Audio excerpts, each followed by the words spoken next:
ne suis pas l'héroïne de cette histoire. Je suis une masse de cibles souffrantes, composée de marrons singes injectés de sang, d'un enchevêtrement de cheveux noirs et d'une peau comme du haut châtain fondu, avec de la chaleur, de la cannelle, de la pâle du riz frais.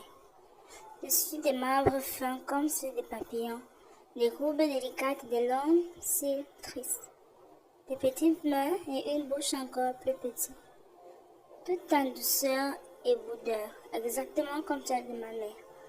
Je suis une tristesse roulée en cigarette humaine, quelque chose que vous voulez allumer, inhaler, puis jeter à terre comme pour éteindre son feu. Vous voudrez m'accueillir, et quand je m'approcherai trop, quand je vous brûlerai, vous voudrez me noyer et taire cet incendie grandissant. Je vous ferai du mal, comme je fais du mal aux autres, parce que je ne suis pas une héroïne, je suis une putain de catastrophe.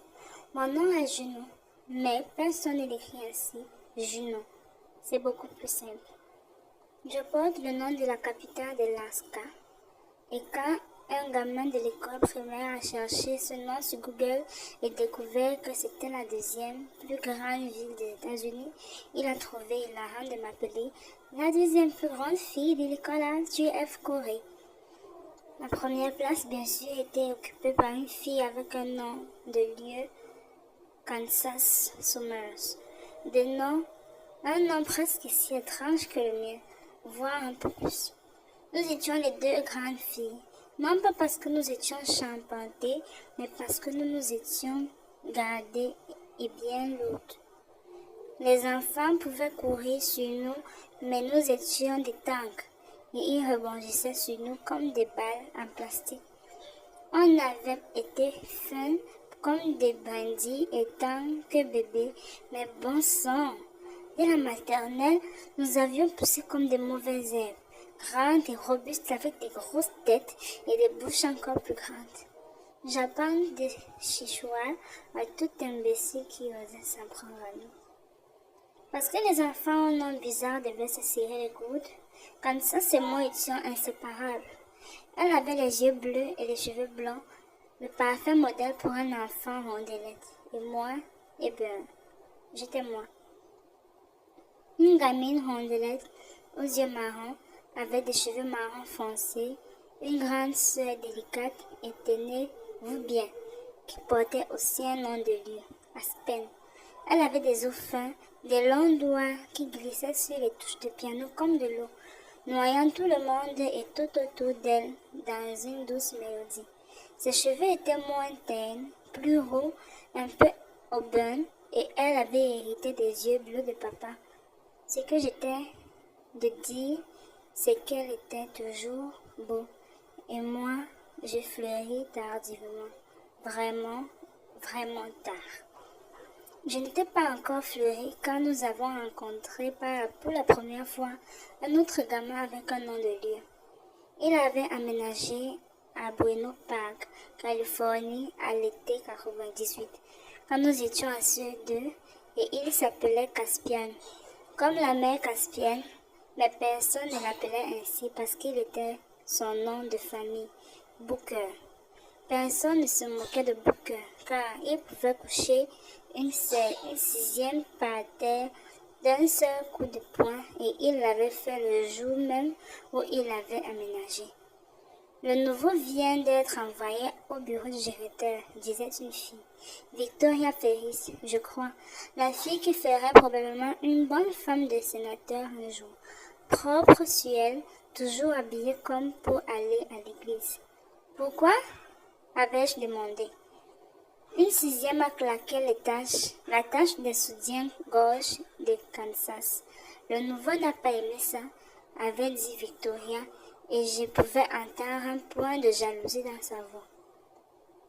Je ne savais pas si elle était jalouse de Kansas et atteint la puberté avant nous tous, ou que Booker l'avait défendu.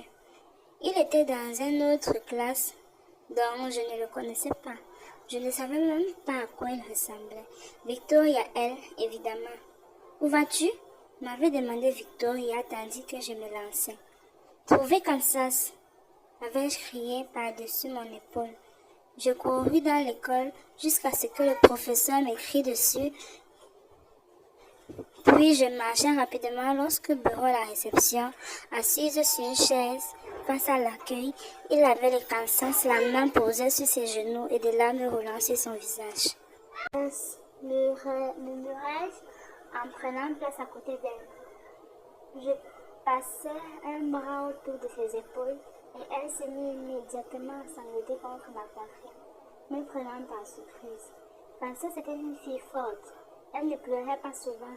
Ce qui s'était passé ce jour-là l'avait profondément marquée. Ça va aller, dis-je d'une voix plus basse en remarquant le secrétaire nous regarder par-dessus le comptoir d'accueil. On va botter les fesses de ce salut. Mademoiselle Garner, intervint la secrétaire d'un ton sévère. Vous êtes une jeune fille, comportez-vous comme telle. Désolée, Madame Riley, répondis-je, le visage en feu. Bon changement de plan. On ne botte pas de fesses. On va prendre une glace, d'accord? J'ai de l'argent et je demanderai à ma soeur de nous en conduire. On était des gourmands, Frances et moi. Alors une glace aurait dû lui remonter le moral, mais ce ne fut pas le cas. Elle semblait toujours aussi abattue et tout ce que je pouvais faire, c'était la tenir dans mes bras, mon petit cerveau de 9 ans s'activant pour trouver une idée de vengeance. Qui avait pu lui faire ça? Quand un garçon aux cheveux noirs sortit du bureau du principal, je bondis sur ses pieds et criant « Espèce de connard !» Mademoiselle Garner venait dans mon bureau, dit le principal en sortant derrière le garçon. Personne dans la pièce ne semblait amusé. Ce n'était pas grave. Je ne cherchais pas à être drôle. J'étais sérieuse. Abat ce type.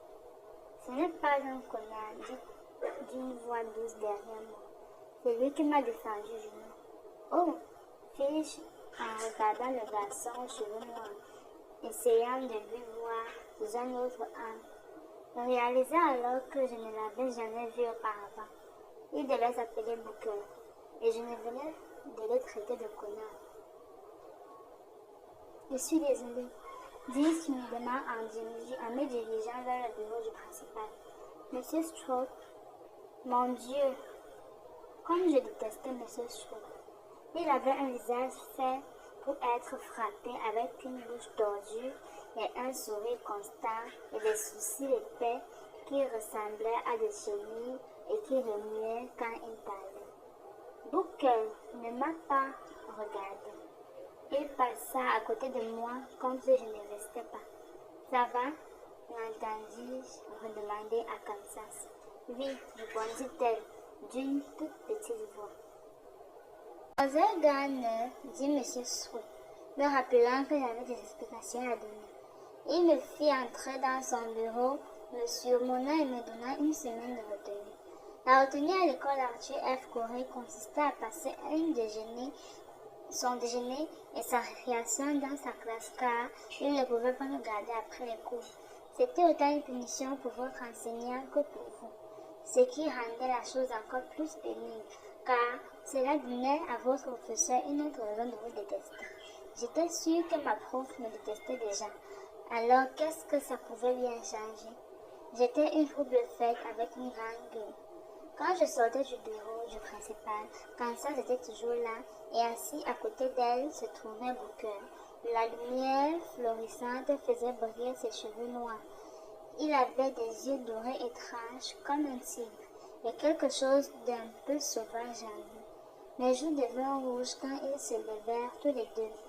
On t'a attendu, expliqua Kansas. Je suis désolée, bredouillai-je à nouveau. Booker me regardait simplement et pendant un moment je pensais qu'il allait encore m'ignorer. Mais il finit par dire, ce n'est rien, tu veux venir manger une glace avec nous? C'est moi qui invite, proposai-je. Booker sourit, un sourire un peu bancal où un seul coin de sa bouche se révélait. Je découvrais plus tard que c'était sa manière unique de sourire. Ce sourire de travers qui faisait fondre les cœurs partout où il passait. Sauf le mien, bien sûr. Pour moi, il était juste Booker, le garçon capable de mettre KO un élève de sixième. D'accord, répondit-il. Pas très bavard, mais ce n'était pas grave, car ça c'est moi parlions assez pour toi. Pendant 1 an et demi encore, Booker était plus petit que Kansas et moi. Mais durant l'été, avant la sixième, il a grandi comme un mauvais herbe. Aussi grand qu'un arbre, il lancé et sérieux, toujours aussi peu bavard, silencieux et sombre. Kansas était complètement amoureuse de lui, comme probablement à peu près tout le monde. Booker avait gagné le respect des garçons et les cœurs des filles. J'étais l'exception. J'aimais bien Booker, beaucoup, même, mais pas de cette façon. Booker avait des microbes, vous voyez, et c'était assez immature pour m'en convaincre. Booker va aussi au collège de Bourne Park, m'a dit Kansas avec un enthousiasme le dernier jour de sixième. Booker part ici, Booker par-ci, Booker par-là. Elle était probablement la seule personne à qui il parlait vraiment. Et comme on traînait souvent ensemble, il m'avançait parfois la parole aussi, mais pas beaucoup. On ne savait pas grand-chose en commun, à part le fait que tenaient tous les deux à Kansas. Au collège, Booker a commencé à acheter des énormes cookies pour nous, et pour Kansas, et pour moi. Il n'en prenait jamais pour lui. Il n'expliquait même pas pourquoi. Il le faisait, c'est tout. À midi, on s'asseyait tous les trois sur le gradin en échangeant des barres crisp contre des butchers et on lançait des morceaux de sandwich au beurre, des cacahuètes et à la confiture au pain joint. On est tous les trois allés au lycée Sun Hills et c'est là que tout a changé. Booker et Kansas avaient toujours été faits l'un pour l'autre. Je les observais quand leurs mains se frôlaient en marchant, quand ils cherchaient toujours à croiser le regard de l'autre en premier dans une pièce, quand ils passaient plus en plus de temps ensemble, sans moi. Et un jour, ils sont arrivés au lycée main dans la main. Booker a embrassé Kansas contre son casier et mon cœur a pris feu. Je me suis sentie tellement seule. Lorsque nous étions en seconde, à 16 ans, et conduisant comme des idiots, en prenant des virages dans la vieille voiture de Booker, en riant de la façon dont Kansas conduisait tout tremblant, les choses ont changé. Un jour, Kansas est rentrée très tôt chez elle pour étudier pour un examen, et Booker et moi avons décidé de pratiquer la conduite dans le parking du collège local la nuit, quand le parking était vide de voitures. J'avais l'habitude que tout le monde me dise que je conduisais trop vite, que mes virages étaient trop serrés, mais Booker était différent. Il ne me disait jamais combien je foutais tout en l'air. Il passait juste une main sur la mienne, tournant doucement le volant, m'apprenant calmement ce que cela signifiait conduire comme une personne normale plutôt que comme une conductrice de course. Doucement, il dit « Lève ton pied de l'accélérateur. » Lentement, pas complètement, juste un peu. Comme ça, Booker, il ne te jugeait pas, il ne te rabaissait pas, il ne te faisait pas te sentir comme de la merde, il t'aidait tout simplement. Je m'étais entraînée à conduire pendant des mois, mais cette nuit-là, c'était la première fois que je savais réellement conduire. J'avais appris que la voiture n'était pas juste une machine à contrôler, mais une extension de toi-même. Il fallait en prendre soin comme on prend soin de soi, regarder des deux côtés avant de traverser, tu sais. Partager cette voiture comme tu te partagerais toi-même. Tu y es, dit Booker, souriant de son sourire en coin. Je souris. Il avait raison. J'avais enfin compris. Je garai la voiture et soupirant, faisant un petit danse de la joie qui fit rigoler Booker. Tu es folle. Seul Booker et mon père m'appelaient June. Papa était décédé l'année précédente. Ça faisait toujours mal d'y penser à la façon dont il me réveillait pour les dessins animés du samedi matin afin que l'on mange des gaufres et qu'on les regarde ensemble. Un jour, il venait me chercher tôt à l'école pour qu'on aille au cinéma voir une séance après-midi à la façon dont il ne me laissait jamais me sentir inférieure à Aspen. Même si elle était mince et talentueuse. Papa me faisait me sentir précieuse. Il me disait que j'étais belle. Il promettait qu'un jour, un gars chanceux m'attendrait à l'église et que lui, il serait là pour me conduire jusqu'à l'hôtel. Je commençais à pleurer. Hey, hey, dis Booker doucement. Tu vas bien.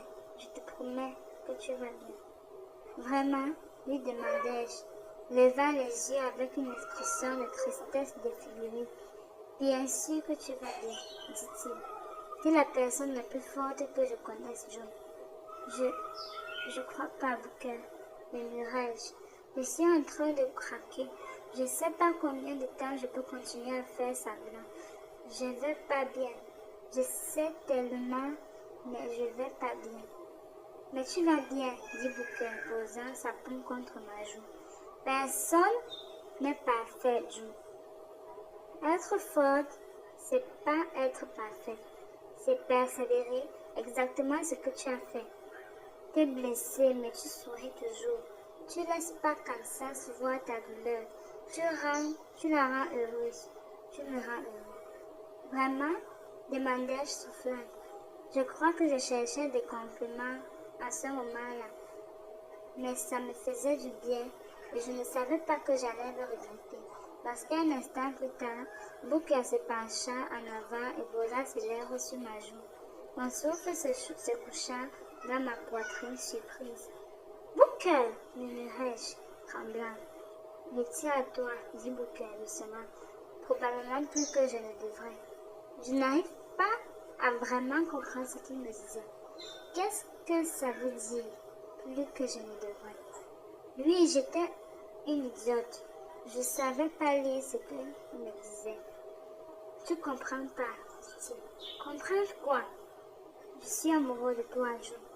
Je sais qu'un regard d'horreur traversa mon visage. Non, dis-je, ouvrant la porte de la voiture. Non, June, non. Je sortis de la voiture, passant ma main dans mes cheveux, tirant les mèches libres. Ça n'était pas possible. Booker, amoureux de moi? Quelle putain de raison avait-il de m'aimer? Booker était mon meilleur ami, pas plus proche de moi que de Kansas. Mais oh mon Dieu, Kansas! Booker était l'amour de sa vie. John, s'il te plaît, dit Booker, sortant de la voiture et allant autour pour me rejoindre. Il passa ses mains sur mes coudes, m'attirant vers lui. Booker, arrête! Il m'embrassa. Pendant un instant, j'ai apprécié ça. Mais des étincelles ont explosé derrière mes paupières. Mes jambes se sont liquéfiées alors que je perdais tout le monde d'équilibre. Et je suis tombée dans ses bras. Il me soutint approfondissant le baiser et c'est là que j'ai réalisé ce qu'on était en train de faire. Je me suis reculée et lui ai donné une gifle. Booker, comment as-tu pu? Demandai-je, des larmes piquant mes yeux. Dieu, ça allait détruire Kansas. On a rompu, dit Booker. Ce matin, on a rompu, John. Je sais ce que tu penses, mais je ne trompe pas Kansas. Je ferai jamais ça. Quoi? Et personne ne m'en avait parlé. Booker, peu importe que tu sois séparé ou pas, faire à Kansas c'est mal. Je ne suis pas sa propriété. Je t'aime, Julie, pas elle. Des larmes roulaient sur mes joues. Quoi? Pourquoi? Parce que t'es follement... Booker, Peu importe que tu sois séparé. On ne peut pas faire ça à Kansas. C'est mal. Je ne suis pas sa propriété. Je t'aime, June, pas elle. Des larmes roulaient sur mes joues. Pourquoi? Parce que t'es foutrement folle. Je riais, un rire sombre, un rire qui signifiait que rien n'était drôle. Merci, dis-je sarcastiquement. Non, c'est pas ce que je veux dire, dit Booker. T'es bruyante, t'as trop de choses à dire, trop de détermination, trop de tout. T'es juste foutrement un sang et j'adore ça. Je l'ai toujours adoré. Je t'ai toujours aimé. Je me suis fait des amis avec Kansas pour être plus proche de toi. Mais tu nous as toujours laissés à distance. Je sais que tu ressens probablement rien pour moi. Je sais que je suis juste la propriété de Kansas pour toi. Ce n'est pas ce que j'ai dit. Laisse-moi finir. Je ne vois pas, June. Mais moi, je te vois. Je vois tout. Je sais que tu t'es brisé. Je sais que tu t'es foutu. Je sais que tu souffres parce que moi aussi. Je suis foutrement détruit. Je sais que tu as perdu ton père. Mais je savais que moi aussi, j'ai perdu le mien. Juste quelques semaines après que tu aies perdu le tien, je ne pouvais pas laisser quelqu'un te réconforter pour me réconforter. Alors, je l'ai dit à personne. Pourquoi diable ferais-tu ça, Booker? Combien de fois dois-je te le dire? Parce que je t'aime. Biologiquement, au niveau moléculaire, je savais que j'avais une grande affection pour Booker, mais jamais Kansas. Non, dis-je, m'éloignant. Juste non, Booker. Retourne vers Kansas, ne brise pas son cœur. S'il te plaît, ne brise pas son cœur. Booker mit ses mains dans ses poches, regardant le sol. C'est vraiment ce que tu veux? Demanda si doucement. La robe était parfaite. Kansas m'avait aidé à la choisir. Elle allait parfaitement avec le thème du mariage et elle était en soie et en dentelle juste parfaite. Je n'ai pas déjà dit ça? Oui, parfaite. Je n'arrive pas à y croire, dit Kansas en s'essuyant les yeux avec le mouchoir. Tu es magnifique. Non, c'est toi, répondis-je. La coiffeuse avait bouclé ses cheveux, tout comme ceux des autres demoiselles d'honneur. Nous nous étions liés d'amitié à l'université, étrangement, et nous nous étions rapprochés de beaucoup d'entre elles. Mais aucune d'elles n'était aussi proche de moi que Kansas. Nous étions pratiquement des sœurs. La plupart des gens nous prenaient pour des sœurs d'ailleurs. Mais c'était agréable d'avoir des demoiselles d'honneur. Le rôle de témoin d'honneur était assuré, mais qu'en était-il des autres membres du cortège? Aspen, ma sœur, était aussi une demoiselle d'honneur. Je souriais en la regardant ajuster ses cheveux, épinglant ses boucles fraîchement faites. Il y a un coup à la porte. Qui est-ce? Demanda une demoiselle d'honneur, Kelly. Booker. Tout le monde éclata de joie. Je me dirigeai vers la porte et m'y appuyai. Tu ne peux pas entrer, Booker. Pourquoi pas? Je roula des yeux. Tu sais bien qu'on n'est pas censé voir la mariée avant qu'elle ne descende de l'allée. Tout le monde le sait. Peu importe, répondit Booker. Dépêche-toi, ne le fais pas attendre. Va-t'en, dis-je, et il partit. Mon frère de Kansas, Dakota, lui, encore en prenant de lui, me conduirait à l'hôtel. C'était un amour et je l'adorais. Il était nerveux comme pas possible ce jour-là. Dakota ne garait pas bien la foule, ne gérait pas bien la foule. Il avait un léger autisme, ce qui le rendait anxieux dans les grands rassemblements. Je lui tapotais les bras souriant. Quand la musique commença, je pris ma place dans la ligne menant Dakota. Il transpirait à grosses gouttes, mais ça ne me dérangeait pas. Je marchais lentement et il commença à me suivre, mettant un pied devant l'autre. Booker attendait au bout de l'allée, arborant son sourire au coin. Je m'approchais de lui, souriant en retour. Mon Dieu, comme nous avions évolué. Je marchais, marchais encore et passais devant Booker pour me diriger vers ma plateforme, surélevée à gauche où je devais me tenir, ma place de témoin d'honneur. Dakota prit sa place en tant que témoin masculin. Surélevée à gauche où je devais me tenir, ma place de témoin d'honneur. Dakota prit sa place en tant que témoin masculin. Les demoiselles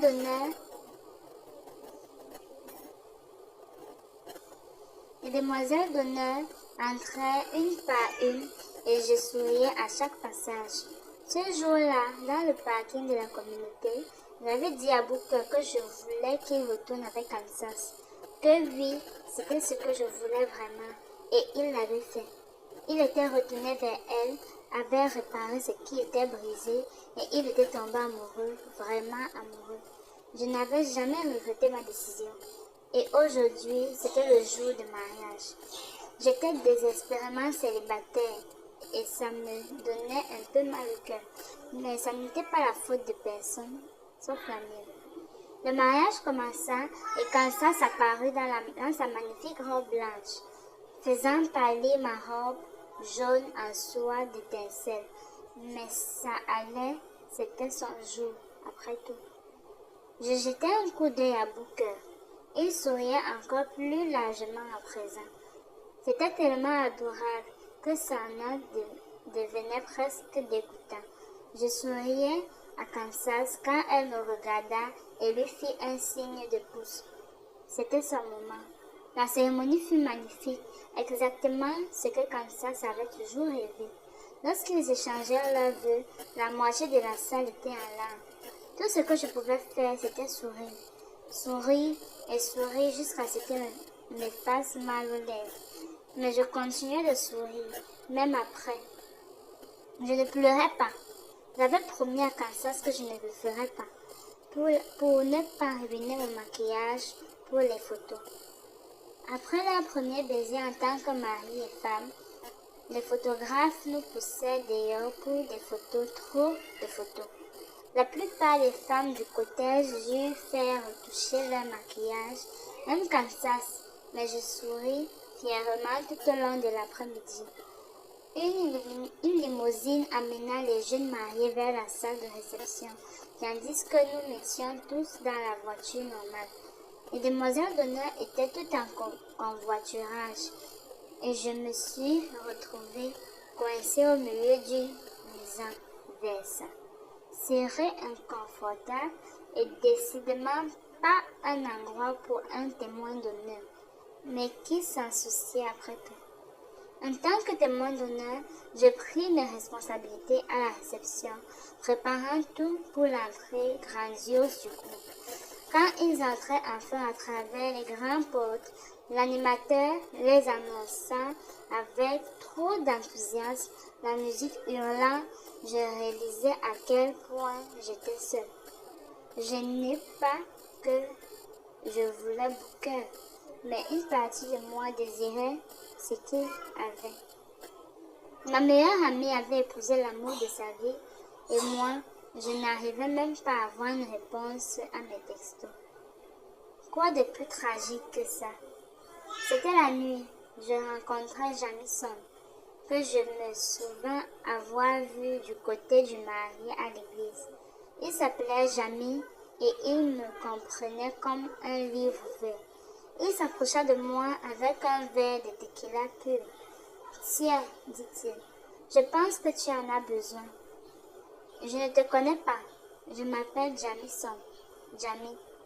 Je ne prends pas de boisson de la part des inconnus. Je viens de me présenter, dit-il en souriant. Je ne me connais pas, répliquai-je. Bien sûr que si, me contredit-il. Tu es Juno, témoin d'honneur, non? Alors ici, on n'est plus inconnus. Je pris le verre de ses mains. Je ne vais pas coucher avec toi, dis-je avant de boire d'un coup. Je fis mon discours de témoin d'honneur un peu pompette. Je racontais à tout le monde des histoires mignonnes sur Kansas et des histoires encore plus mignonnes sur l'histoire d'amour de Kansas et Booker. Jamy me tendit un autre verre après mon discours. C'était le quatrième verre qu'il me tendait cette nuit-là. Si j'étais dans un état d'esprit plus lucide, j'aurais refusé et lui aurait dit d'aller se faire voir. Mais mon cerveau était bourdonnant et j'étais seule et ça me semblait être une bonne idée sur le moment. Un autre shot de tequila, tant pis. Ça suffit, dit une voix quand je m'approchais du bar. J'étais sur le point de commander mon cinquième shot. Je me retournais, me trouvant face à Booker. Il ne semblait pas amusé. Tu n'es pas mon père, dis-je avant de pouvoir m'en empêcher. Ça fit mal, probablement pour nous deux. Elle prendra de l'eau, dit Booker au barman. Booker, tu ne peux pas t'immiscer dans mes affaires comme ça, protestai-je, balbutiant. Écoute, tu ne veux pas t'impliquer avec Jamy, dit Booker. C'est un mauvais garçon. Je n'avais pas l'intention de m'impliquer avec qui que ce soit, répliquai-je, me sentant insultée et un peu trop ivre. Tu penses que je suis une sorte de pute? Que le premier mec qui me prête un peu d'attention mérite un ticket direct dans ma culotte? Il sembla surpris et blessé. Jude, tu sais bien que ce n'est pas ce que je voulais dire. Va te faire foutre, Booker. Je le laissai là et me dirigeai vers Jamy, qui dansait avec une fille. Je lui pris le visage dans la main, lui passa et l'embrassa juste là, au milieu de la piste de danse. Jamy posa ses mains sur ma taille, oubliant la fille avec qui il dansait, la faisant marmonner quelque chose comme « connard » avant de s'éloigner en trompe. Nous, on s'en foutait. Jamy m'embrassait sous les lumières scintillantes, l'odeur de gardinasse flottant autour de nous, l'air de ma poitrine serrée alors qu'il voulait mon souffle. Il m'embrassa comme s'il comprenait à quel point j'étais seule et foutue, comme s'il savait que j'avais besoin de ça, comme s'il se proposait de me sauver. J'ouvris la bouche, goûtant l'alcool, ma langue glissant contre la sienne. Je passai mes bras autour de son cou et il m'embrassa avec tellement d'enthousiasme qu'il me souleva. Quand je me suis reculée, je l'ai regardé, vraiment regardé. Je me suis rendu compte qu'il était en fait vraiment beau. Les cheveux blonds, des joues légèrement roses et des lèvres gonflées par le baiser. Un nez droit incroyablement sexy et des yeux bleus pétillants. Son corps était plutôt bien aussi, surtout vu comme il était bien habillé dans un costume parfaitement taillé. Tout ça, au fond, expliquait pourquoi l'autre fille avait fait une crise quand je lui ai volé son partenaire de danse pour lui coller ma langue dans la gorge. C'était vraiment un sacré parti. Je cherchais Kansas des yeux, espérant pouvoir la retrouver pour lui parler du beau gars avec qui je comptais définitivement passer la nuit, malgré que je lui avais dit au préalable quand je reparais Booker au bas. Il nous regardait fixement, la bouche entrouverte, les yeux sombres et enflammés. Il avait l'air presque en colère. C'était quoi son problème à lui? Allez, viens, dis-je en tirant Jamy par la cravate pour le sortir de la piste de danse. Où on va? Demanda-t-il. Dans une chambre d'hôtel. Il se mit à rire. Je suis vraiment flattée, mais je pense qu'on ne devrait pas. Ça m'arrêta net. Je tournai les yeux vers son visage. Pourquoi pas? Demandai-je, me sentant insultée pour la deuxième fois ce soir. C'était quoi leur problème, les mecs? Ils étaient juste là pour m'énerver, c'est ça? Parce que t'es ivre, jumeau, dit Jamy, et je sentis ma colère se dégonfler. Je veux pas profiter de toi. Tu ne profites pas de moi, répliquai-je. C'est moi qui veux profiter de toi, d'accord? Alors viens. Jamy sembla tellement amusé. D'accord, comme tu veux. et il suivit patiemment pendant que je le conduisais à travers la salle de la recherche de Kansas pour lui dire au revoir. Après 10 minutes de recherche sans résultat, je décida d'essayer les toilettes des femmes. Attends ici, dis-je en lui déposant un baiser sur les lèvres. Je reviens tout de suite. J'arrive, j'ouvre la porte des toilettes et entre là. J'ouvre la porte des toilettes et entra. Le lieu semblait vide, mais j'entendis des reniflements. Je n'étais pas gênée de m'accroupir et de regarder sous les cabinets. Dans la dernière, je trouvai les chaussures argentées et la traîne d'une robe de mariée. C'était Kansas. Je m'approchai de la porte et frappa du poing. Occupé, marmonna Kansas. Kansas, c'est moi, dis-je doucement. Ouvre-moi, ma belle. Il y a eu un moment d'hésitation, comme si elle n'était pas sûre de vouloir me voir du tout. Ce fut quelques secondes avant qu'elle déverrouilla la porte et en sortit. Je ne peux pas laisser quelqu'un me voir comme ça, dit-elle en s'approchant du miroir. Je me rendis à l'entrée des toilettes et tourna le verrou.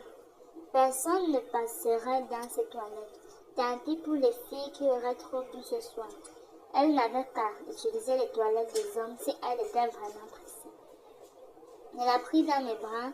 Maintenant, dis-moi ce qui ne va pas, murmurai-je dans ses cheveux. Pendant notre première danse, il a dit qu'il épousait son premier baiser. Donc, évidemment, j'ai dû répliquer que j'épousais mon seul baiser. Ça n'a pas l'air si mal. Il s'est tendu quand j'ai dit ça, je savais alors qu'il me cachait quelque chose. C'est à ce moment-là qu'il m'a avoué qu'il avait embrassé une autre fille pendant qu'on s'était séparés. Juste une journée au lycée. L'adrénaline me traversa comme un éclair. C'était de la peur qui me frappa en plein cœur à ce moment-là. Ça veut dire non? Ça veut rien dire, non?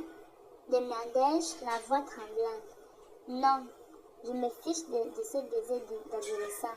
Ce qui me dérange, c'est qu'il m'a dit qu'il avait eu des sentiments pour cette fille à l'époque. Et quand je lui ai demandé s'il avait encore des sentiments pour elle, il s'est tendu encore une fois. Il ne m'a pas répondu du non. Ça veut toujours rien dire. Il n'a jamais dit qu'il... Mon Dieu, je sais! Je suis juste tellement stressée à cause de ce mariage. Et l'idée qu'il puisse avoir des sentiments pour une autre me tue, dit-elle en sanglotant. Comment Booker avait-il pu lui parler de ce baiser? Est-ce qu'il avait perdu l'esprit? Retourne dans la cabine. Je m'occupe de ça, dis-je, et avant que Kansas n'ait eu le temps de demander ce que je comptais faire, je déverrouilla la porte de toilette et passa devant un Jamil visiblement confus. Je levai la main pour le faire taire et me mis à travers la salle. Booker était toujours au bar en train de siroter un verre de liquide ambré, probablement du whisky. Je m'approchai de lui et tapai sur son épaule. Lorsqu'il se tourna, je lui collai un poing en pleine mâchoire. La pièce devint étrangement silencieuse. La musique s'arrêta, tout s'arrêta d'un coup. Juno, dit une voix douce après un moment. Un bras se glissa autour de mes épaules et me tira à l'écart. C'était ma sœur. Elle n'était ni en colère, ni même confuse. Ma sœur me connaissait bien. Je ne ferais pas ça sans raison valable. Attends, dit Booker en faisant un pas vers moi. Ne bouge pas, dit Aspen d'un ton sec. Elle ne lui avait jamais parlé de cette manière. Cela suffisait à la stopper net. Va retrouver ta femme, dis-je simplement avant qu'Aspen ne m'entraîne hors de la salle et jusqu'au parking. Nos respirations s'échappaient en brume. Il faisait soudainement froid, mais à cette altitude, c'était presque normal. On était en montage à Big Bear pour le mariage. Aspen fouilla dans son sac à main et en sortit un paquet de cigarettes et un briquet. « Tu fumes ?» demandai-je choquée. Aspen haussa les épaules parfois quand je suis stressée. qui pouvait bien stresser une pianiste classique de renommée mondiale. Tout le monde la vénérait. Elle était parfaite, presque trop. Donne-moi une, dis-je, et Aspen me tendit une cigarette ainsi que le briquet. Je l'allumai et pris une bouffée dégoûtant. Je détestais ça. Le goût mélanicotine frappa mon sens comme un caméléon, me calma instantanément. Je soupirai. Tu te sens bien? Demanda Aspen. C'était à mon tour de hausser les épaules. Tu veux en parler? Pas maintenant. Mais ce n'était pas vraiment vrai. Comment garder ce secret enfoui à moi? Juno, dit Aspen, lisant mon hésitation dans mon regard. Bon, d'accord. Jean, je veux en parler. Et je lâchai tout. Je lui racontais tout du baiser dans le parking universitaire, jusqu'à l'événement du soir dans les toilettes de femmes. Eh bien, je ne peux pas dire que je sois surprise, soupira Aspen. Comment ça? Tu es aveugle ou quoi? Booker est amoureux de toi depuis que tu es en soutif. Tu as vu la façon dont il te regarde? Je me sentais extrêmement mal à l'aise.